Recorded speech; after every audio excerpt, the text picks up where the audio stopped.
తెలంగాణకు వచ్చిన ప్రధాని తన 2 రోజుల పర్యటనలో సభా సమావేశాల్లో పాల్గొని తిరిగి ఢిల్లీ వెళ్తున్న మోడీకి వీడ్కోలు పలికేందుకు సీఎం రేవంత్ రెడ్డి స్వయంగా హాజరయ్యారు. తెలంగాణలో కాంగ్రెస్ పార్టీ దిగ్విజయంతో అధికారంలోకి వచ్చిన తర్వాత రేవంత్ రెడ్డి తనదన్న స్టైల్లో ఎత్తుకు పై ఎత్తులు వేసుకుంటూ రాజకీయ వ్యూహాలతో ముందుకు వెళుతున్నారు. ఎంత రాజకీయం చేసినా అది ఎన్నికలప్పుడు మాత్రమే చేయాలి. అంతిమంగా తెలంగాణ రాష్ట్ర అభివృద్ధి ముఖ్యం అన్నారు రేవంత్.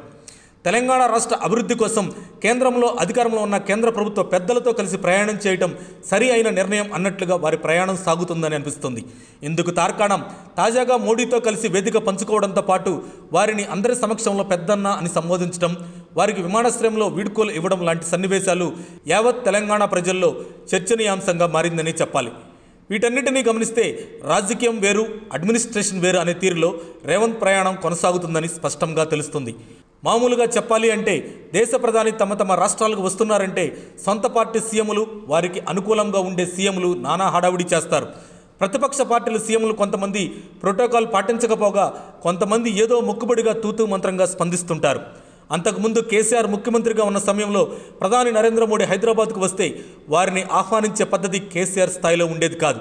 ఒక్కొక్కసారి ఎవరో ఒక మంత్రిని బేగంపేట విమానాశ్రయానికి పంపి ఒక పుష్పగుచ్చం ఇచ్చి ఏదో చుట్టం చూపుగా వచ్చేవారు అన్నట్లు చూసి వచ్చేవారు. అయితే తెలంగాణలో కాంగ్రెస్ పార్టీ ఏర్పడి రేవంత్ రెడ్డి సీఎం అయ్యాక ఈ ట్రెండ్ పూర్తిగా మారిపోయినట్లు కనిపిస్తుంది.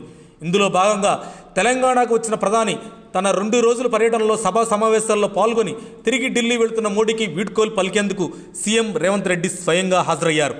ప్రధాని నరేంద్ర మోడీకి ఆత్మీయంగా జ్ఞాపికలు, బహుమతులు అందిస్తూ వీడ్కోలు పలికారు రేవంత్. వీటికి సంబంధించిన ఫోటోలు ఇప్పుడు నేషనల్ వైడ్గా వైరల్గా మారాయి. ఫోటోలతో పాటు ఎన్నికలప్పుడు రాజకీయం చెయ్యాలే, మిగతా టైంలో తెలంగాణ రాష్ట్ర అభివృద్ధికి పాటు పాడాలే అన్న రేవంత్ రెడ్డి మాటలు తెలంగాణ రాష్ట్ర వ్యాప్తంగా వినిపిస్తున్నాయి. ఈ సందర్భంగా తెలంగాణలో రేవంత్ తన రాజకీయ చతురతతో సరికొత్త అడుగులు ముందుకు వేస్తున్నారని నెటిజన్లు మాట్లాడుకుంటున్నట్లు వార్తలు వినిపిస్తున్నాయి. మరిన్ని అప్డేట్స్ కోసం మా కాయ్ టీవీని సబ్స్క్రైబ్ చేసుకోండి. మా వీడియో కనుక మీకు నచ్చినట్లయితే లైక్ చేయండి, షేర్ చేయండి. మీ విలువైన అభిప్రాయాలను కామెంట్ బాక్స్లో తెలియజేయండి.